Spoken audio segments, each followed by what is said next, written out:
biasa dipanggil Nita. Halo Nita. Di sini saya berusia 20 tahun dan saya mengambil prodi Kesehatan Masyarakat semester 3. Saya tuh mendapatkan informasi ini tuh dari Madi, di kampus ya. Perkenalkan, nama saya Anggun, biasa dipanggil Anggun, umur saya 20 tahun. Halo Anggun. Saya dari prodi Hukum. Ini dari Jurusan. Perkenalkan, nama saya Alina, biasa dipanggil Alia. Halo Alia. Saya 20 tahun, saya mahasiswa Kesehatan Masyarakat semester 3. Saya dapat informasi ini itu dari pembagian brosur. Terima kasih. Perkenalkan, nama saya Alvino, biasa dipanggil Pino. Hai Kak Vino. Umur saya 22 tahun. Saya dari Teknik Peternakan. Kebetulan saya tahu ini dari website, dari media sosial ini, dari media sosial tentunya. Nah, terima kasih. Halo teman-teman, perkenalkan saya Rizka Amalia, biasa dipanggil Lia. Halo Lia. Halo Lia. Nah, saya sendiri dari prodi Teknik Arsitektur. Saya mendapat informasi ini dari Madi yang ada di gedung saya, di kampus saya. Ini berapa? Kalau saya masih 20 tahun sih Kak. Halo teman-teman semuanya, perkenalkan nama saya Amara Wahyu Alfiana, biasa dipanggil Vina. Halo Pina. Ya, umur saya 21 tahun. Saya mengambil jurusan farmasi, kemudian saya berada di semester 6. Oke, terima kasih buat teman-teman yang udah memperkenalkan dirinya. Oke, jadi sekarang kita sebelum memasuki sesi diskusi, alangkah baiknya kita melakukan peraturan 22 tahun 19 agar dapat berjalan dengan lancar. Ya, istilahnya seperti kontrak waktu dan lain-lain sih. Nah, kesepakatan yang udah saya bikin itu, waktu diskusi tiap orang itu 2 sampai 3 menit. Apakah teman-teman setuju? Tidak boleh berbicara mengadu suara, bahkan setuju. Tidak boleh menyela perbincangan orang lain sebelum dipersilakan. Tidak boleh memulai bercerita sebelum dipersilakan. Saling menghargai di saat ada yang bercerita dan menghargai solusi yang diberikan orang lain. Nah, mungkin dari teman-teman ada yang mau nambahin kesepakatan bersama. Kalau misalnya ada cerita gitu lah, solusi itu atau ada waktu tertentu? Nah, nanti langsung aja saya Aku juga mau nambahin ketika orang cerita itu sebaiknya jangan sambil main HP ya, biar menghargai yang sedang cerita. Oke, sekarang kita langsung memasuki tahap yang kedua. Saya mau menjelaskan dulu dan mau menanyakan kepada teman-teman, apakah teman-teman sudah paham belum tentang topik yang lain kan mental health disorder, you uncomfortable in voice. Jadi kita kan bertema itu, teman-teman tuh udah paham belum? Teman-teman datang ke sini tuh apa aja? Saya izin menjawab ya Kak. Boleh, aktif kan? Iya, kebetulan itu saya paham karena saya sedang mengalami homesick.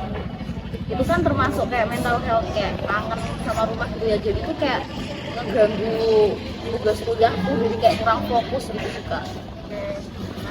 Ada lagi yang mau menambahkan pandangannya? Kalau aku sih mungkin untuk tempat kita sering bercerita.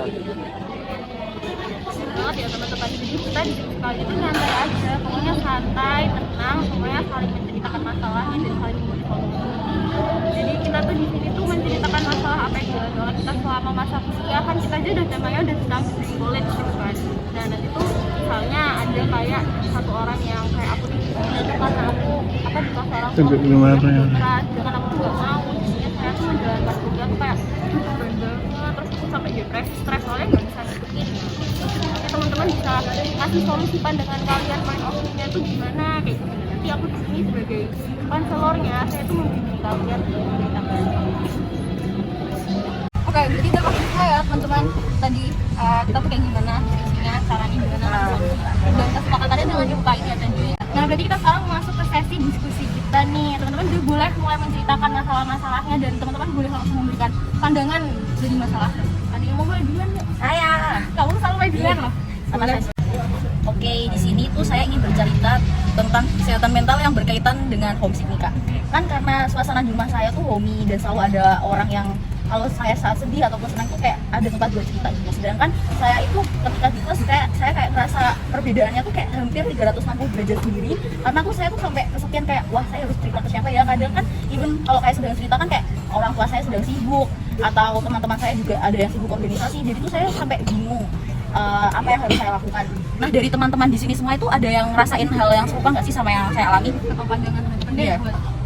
Kalau aku sih ini aku kan nggak pernah merasakan hal sih ya, soalnya aku dari SMK juga udah dari luar kota, jadinya itu menjadi hal biasa buat aku. Tapi menurutku kalau bisa mengurangi rasa homesick itu bisa ini loh, komunikasi dengan orang rumah kayak gitu. Itu kayak setiap hari komunikasi apa VC, bercerita lewat VC, telepon kayak gitu, itu bisa mengurangi sih menurutku. Terus kalau enggak kayak kita menjadwalkan jadwal pulang ke rumah kayak gitu kan, maunya ada space waktu lah untuk enggak keterusan homesick terus di sini kayak gitu sih kalau dari aku.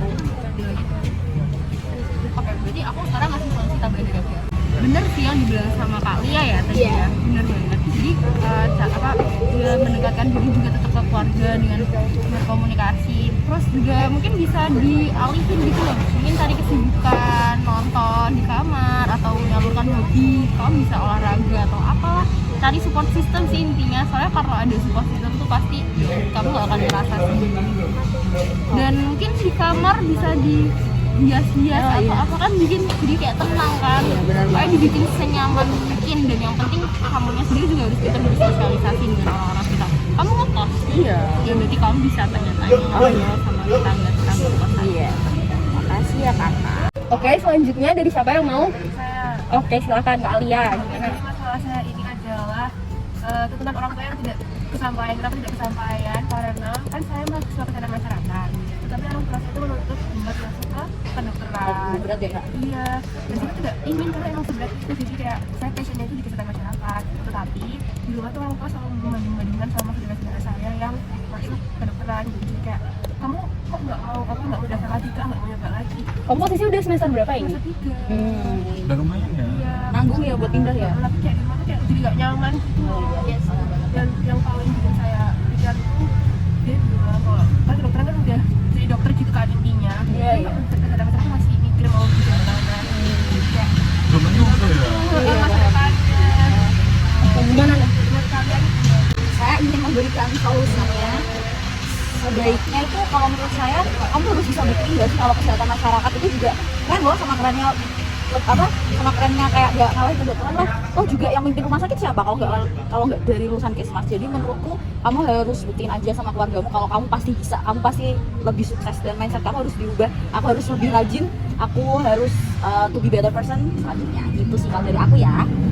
Oke, bener banget. Tetap dilanjut aja. Mungkin kalau itu sebenarnya balik ke perbincangan kamu sama orang tua ya. Tapi kalau jadi saran-saran kita kan dilanjut aja. Dan dari aku sendiri juga dilanjut aja. Mungkin kamu bisa bikin ini loh kayak perbandingan kuliah di kedokteran tuh benefitnya apa, di Kesmas tuh benefitnya apa, kan juga ada sisi kekurangan dan kelebihannya kan masing-masing. Nah, ya benar sih yang tadi dibilang, kamu dari dokter belum tentu kamu bisa nge-manajemenin rumah sakit. Jadi kamu bisa mungkin itu bisa diomongin sama orang tua kamu aja. Terima kasih. Selanjutnya saya Kak. Oke.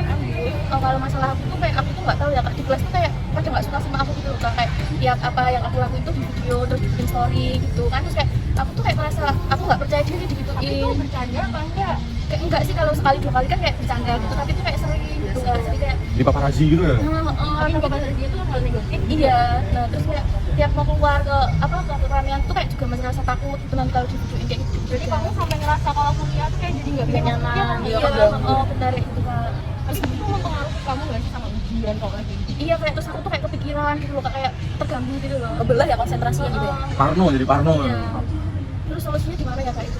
Mungkin dari teman-teman dulu nih ada yang mau memberikan Kalau saya ingin memberikan solusi ya, kalau menurut saya itu jika masih batas wajar kayak mungkin kamu bisa memaklumi ya. Tapi kalau sampai udah keterlaluan, entah bercandanya tuh kayak udah mulai ke fisik atau sampai ngelukain kamu tuh bisa buat kamu trauma juga gitu loh. Jadi mending kamu bisa hal-hal terdekat dulu laporin ke dosen atau ke siapa, atau kalau jika kamu udah bener-bener takut dan sampai buat kamu gemeter gak mau ketemu mereka tuh, kamu bisa loh ngelaporin ke pihak berwajib agar kamu juga harus melindungi diri sendiri. Kamu tuh jangan selalu memperdulikan kayak kasih orang itu apa gimana. Kalau dari aku sih gitu sih ya. dari aku sendiri sih itu nggak usah dibikin pusing ya, mungkin kan karena aku maksudnya udah berpengalaman juga kuliah kan, jadi kalian tuh kan ya dibikin mindsetnya tuh ya kalian datang ke kuliah tuh buat mencari ilmu, nggak usah dibikin pusing. Terus juga sebenarnya kalau kamu malah kelas dari kita itu malah mereka memang jadi kan seneng kan, jadi udah cuekin aja kayak apa sih nggak penting kamu ngapain, mereka kamu lu cari kuliah, mereka malah ngerugiin kamu kalau kamu pikirin aku Ya sih, lebih belajar sama doa amat gitu ya. biar bodo amat, soalnya mereka juga nggak membawa kamu jadi sukses kan. Iya, Fokus aja ke dirimu sendiri menjadi lebih baik gitu. kasih ya Kak. Oke, selanjutnya dari siapa yang mau cerita? Saya Boleh, silakan.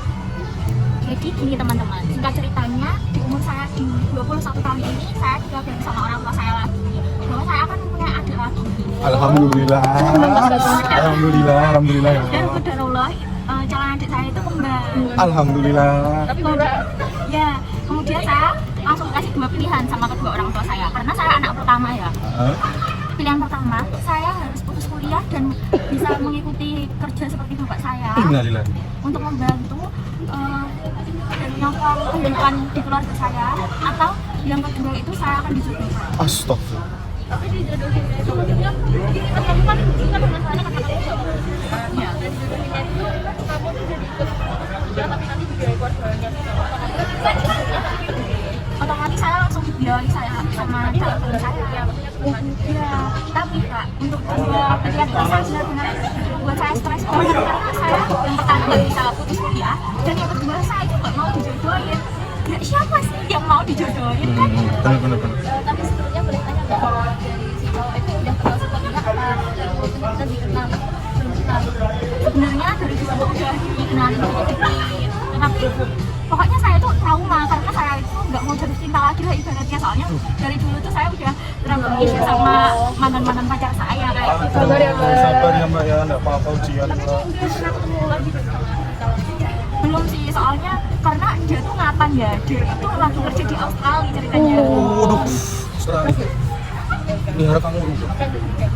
jadi teman gimana ada yang mau memberi pendapat ya harusnya pilih yang mana ini kerja apa tetap kuliah tapi dia menikah dari dulu gimana teman Kalau menurut saya Kak, ini sih diobrolin matang-matang dulu sama orang tuanya, kayak dipertimbangkan lagi keputusan yang apa pilihan itu yang baik itu yang mana Kak. Terus kalaupun kamu dijodohin kan dari kamunya sendiri harus punya kenyamanan kan sama cowok itu. Kalau misal iya kalau misal nggak nyaman takutnya nanti dengan di keluarga itu kalau ini nggak baik kan itu. Terus kalau kamu pun mau sih kayak enak-enak gitu kan enak dia. Terus kalau maksudnya kalau ini fantasi ya, Iya. kalau dulu fantasi kan bisa untuk nggak kerja terus bisa kayak buat bantu dari aktivitasnya kan, cuma sebentar lagi kan kayak kan juga sama kalian tadi mungkin kamu bisa ya dicoba soalnya nggak ada salahnya selama laki-laki ini kan juga baik zaman sekarang juga banyak kan yang menjalani apa namanya kuliah kan sambil sama menikah ya coba kamu kenalan dulu metodenya terus karena kamu tahu mereka kan bisa diomongin kan orang tua itu tuh kayak gini loh ibu itu beneran nggak apa-apa aku nikah sama ini pertimbangkan lagi tadi kan dari ceritamu cowoknya udah ya makan lah ini bisa bawa kamu dan keluargamu ke depannya gitu ya gitu ini jangka panjangnya aja soalnya ya penting kan antara kuliah sama pernikahan itu juga kan ini kalau dari aku. Cukup, terima kasih. Oke lanjut silakan siapa lagi kita tinggal sama kalian saya dulu ya Vin. Monggo. Oke, silakan. Jadi gini Kak sama teman-teman ya. Jadi kan saya ini dari jurusan teknik arsitektur ya. Nah di situ tuh saya juga mengikuti salah satu organisasi dari prodi saya itu. Terus saya tuh kayak merasa berjalannya waktu tuh dari organisasi itu malah mengganggu dari kuliahku gitu loh Kak. Soalnya kan dari prodi itu juga banyak tugas kayak tugas besar kayak itu kan butuh waktu lama ya. Nah tapi di selain itu tuh kayak ada tekanan dari ini broker-broker yang ada di organisasi. Jadi tuh saya merasa apa ya, Gitu ya? iya keberatan, terus kayak ya kuliahku tuh merasa keteteran kayak gitu, nilai-nilai aku jadi jelek, terus tugas-tugasku jadi berantakan, nggak sesuai deadline kayak gitu. Terus dari orang tua pun kayak menuntut nilainya tuh harus bagus ya. Terus aku tuh bingung tuh Kak gimana solusinya antara organisasi sama ini kuliahku biar gak keteteran kayak gitu. kalau dari pandanganku sendiri aku dulu soalnya juga organisasi juga ngerasain kayak gitu tapi ya tinggal dibagiin aja kan kita utamanya kita di kuliah kan kita cari ilmu jadi selama organisasi akan benar-benar menghambat kamu dan orang tua juga nggak ngerti dan lain sebagainya kamu yang merasa kebebanin ya udah tinggalin aja nggak apa-apa karena kan ya maksudnya dijadiin pengalaman gitu loh kita ikut organisasi itu bukan buat beban tapi buat apa ya have fun seneng kayak cari kesibukan lain pengalaman cari civic gitu jadi jangan bikin beban soalnya menurutku juga organisasi itu nggak akan untuk kamu buat kerja depannya iya nggak usah tetap selama kuliah organisasi Makasih ya Kak sarannya. di Kapino nih yang terakhir nih Ya, jadi permasalahanku tuh gini. Aku kan di sini ngontrak ya sama teman-temanku. Nah, berhubung teman-temanku tuh dari teknik peternakan itu tadi. Di situ tuh kayak aku tuh ngerasa nggak nyaman, nggak cocok sama habit mereka dan awalnya dan sampai sekarang kan. Nah, karena tuh dari siklus mereka, dari kehidupan siklus mereka tuh kayak nggak balance aja sama aku. dari mereka yang suka begadang lah, terus cocok gitu ya. nggak cocok, suka begadang, terus minum minuman keras kayak gitu dengan alasan tanda kutip menghilangkan stres kayak gitu kan. Dalam hatiku sendiri tuh, dalam hatiku kayak itu nggak bener, tapi teman-temanku gimana ya, kayak ayo dong minum, temen nggak mengajak tapi dengan Toxic dia berarti ya, toxic friendship. benar toksik, mau dibilang toksik tuh ya gimana, temanku kan, teman seruman juga kan. Jadi kayak Mau ngelarang aku nggak enak. akhirnya terjunlah ke situ juga, ikut-ikutan minum terus Sempat mabok. ikut-ikutan ini. sempat ikut minum, Sekarang gimana masih? alhamdulillahnya masih sampai sekarang. Terus ini pengen keluar dari zona itu ya kak? Ini maksudnya. Dengan aku datang ke sini tuh dengan maksud biar aku tuh dapat cara gimana sih cara ngadepin teman-teman yang toksik kayak gini gitu loh, dengan dalam artian setiap manusia tuh punya kebiasaan mereka masing-masing gitu. Orang cuma memberi tahu hal yang baik aja ya. Jangan merubah gitu kan. Dengan ya syukur kalau mereka berubah dan aku juga berubah Iya. gitu. Nah mungkin dari teman-teman ada masukan apa Ada gimana? nggak nih teman-teman? Berat banget ya. Iya. Saya agak pusing ya kan, terlalu kompleks masalahnya. Menurutku ini ya berubahnya dari diri Iya sendiri sih. dulu sih, Ubah baru mindset orang kamu. lain kayak gitu. Betul deh ya. Biar nggak terpengaruh gitu ya. Iya. Ya biar nggak terpengaruh. Gimana nih kak? Menurutku ini sebenarnya yang salah kamu sih, Fit. Astagfirullah. Maksudnya gimana ya, yang harus dibenerin tuh kamunya. Oh punya yang Iya, dibenerin. kamunya harus dibenerin. Kamu tuh harus punya pendirian. Ya kamu tuh kan laki, kamu harus tahu mana yang bener, mana yang enggak. Maksudnya dia udah tahu teman-temannya melenceng, ya kamu yang harus kayak Menghindar. ya aku nggak boleh kayak gitu, nggak boleh gitu. Soalnya kalau kamu yang malah kayak gitu, pasti teman-teman tuh kayak mikir, Malah Vino tuh mendukung susah ya ya. ternyata kayak gini. Maksudnya Vino tuh masih di apa-apain tuh dia nggak mau gitu. Malah mereka tuh kayak penasaran gitu, kok dia bisa kekeh kayak gini ya, pendiriannya kuat. Pasti mereka tuh malah penasaran sama kamu dan malah pengen coba kayak kamu, buat nomor kayak gitu. Dengan berarti sekarang yang harus dibenerin tuh ya kamunya, apalagi udah sampai ngapain udah kayak gitu loh. Nanti ngerugiin dirimu sendiri, kuliahmu sendiri juga gimana. Ya kamu juga harus, nggak apa-apa sih, yang penting jangan ngelarang mereka, tapi kayak diingetin, jangan ini kurang-kurang ini yang sayang kayak Anda. Jadi jangan langsung larang. Saya kalau kamu nyelesain masalah dengan langsung dilarang kayak kamu begini diturutin ya, itu bakal susah karena nanti mereka gak akan menjalankan dengan isi hatinya sendiri. Mungkin itu aja. Ya ingat orang tua yang biayain kamu kuliah siapa, kamu masa mudanya masih panjang kehidupannya, jangan sampai cuma gara-gara salah pergaulan. Iya. Sebenarnya kuncinya gampang, kamu tinggal keluar dari kontrakanmu itu. Iya benar banget. Iya kan? Iya kan? Tinggalin teman-teman toksikmu itu. Kasih teman-teman yang lebih positif Iya. lagi ya. Sih mungkin ada teman-teman ada yang mau ditambahin lagi nggak buat Tina? Sudah cukup. Mondok bisa sih kak. Udah lega belum nih? Kak, makasih banget ya teman-teman. Enggak. Kenapa ya? Langsung plong. Vino gimana? Jangan sedih-sedih terus ya, Pin. Semangat. Kita nggak ngalahin kamu, tapi harus diperbaikin dari kamunya, oke? Nah, berarti ini sesi diskusi kita kan udah berakhir ya. Nah, ada yang mau aku tanyain dulu nih sama teman-teman dari apakah teman-teman di sini tuh mengalami kayak bisa berubah pikiran gitu, kayak jadi lebih tenang, terus kayak ngerasa dengan diskusi itu tuh bisa menyelesaikan masalah kalian dari solusinya yang teman-teman tadi. Terus teman-teman tuh mau jadi sama dirinya sendiri buat berubah dan memperbaiki dunia dari satu-satunya juga siapa? Saya boleh ya kak. Saya pastinya juga akan menerapkan saran-saran dari teman-teman semua, dan pastinya juga aku pasti janji sama diriku sendiri, toh ini juga buat kepentingan positif buat diriku sendiri kan, jadi kayak aku pasti janji bisa berubah.